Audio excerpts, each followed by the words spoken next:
Hello everyone and welcome to the Massachusetts Regional Library Super Science video. I'm Miss Stephanie, one of the children's librarians here, and this month I am going to show you about making a balloon-powered car. And you can get some materials for your car at your local MRL branch, and it's going to come in a bag like this. And in each bag are the following materials. You're going to get in some instructions.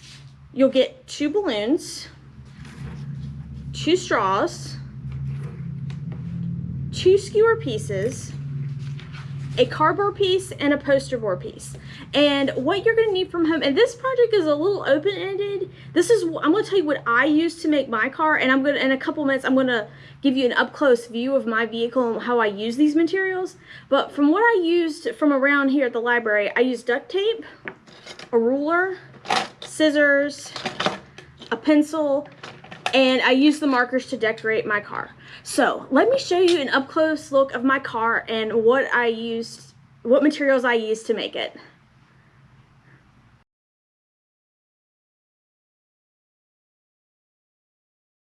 Okay, I'm just going to show you up close my race car and how I made it using the materials on the kit, and this might be inspirational for you guys as well.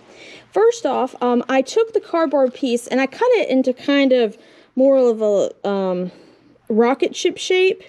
And then what I did was using duct tape, measured and cut the straw pieces so they would fit the sides. And then I stuck the skewers on them so it would be easier for them to roll around and the wheels to roll around. And then I used the white poster board. I used it first to make the wheels and markers to decorate it.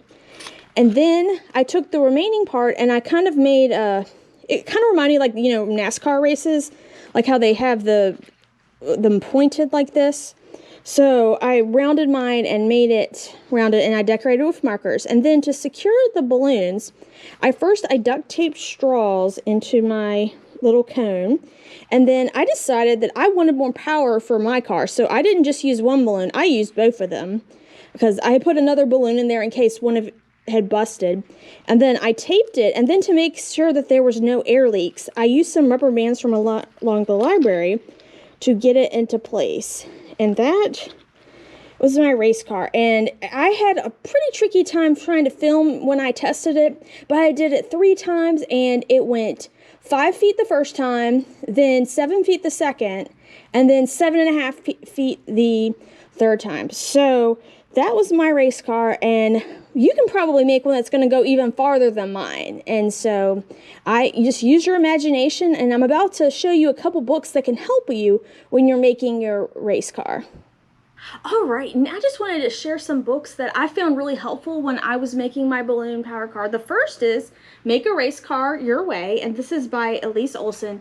And this is a great book because it helped kind of just inspire me. It didn't give you like a step-by-step on how to make your car, but it gave you a lot of good ideas, like how different race cars could look like, what materials you could use, and it just was a very inspirational book, and like just measuring how far you could get it to go, how changing up different things. As you can see, this one, I'm kind of modeled mine a little after this one. So it's just a great book if you want to learn how to make different types of balloon-powered cars or any type of race car.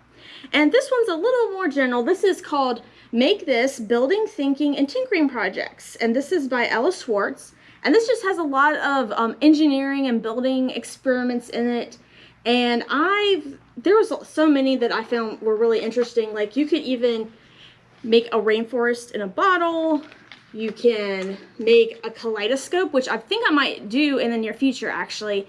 And this part is great because there's easy projects, there's harder projects. So whatever you're in the mood for, like this, you will find the project for you in this book. So thank you so much for joining me this month for another science experiment. I look forward to sharing more with you soon. Have a good day. Bye.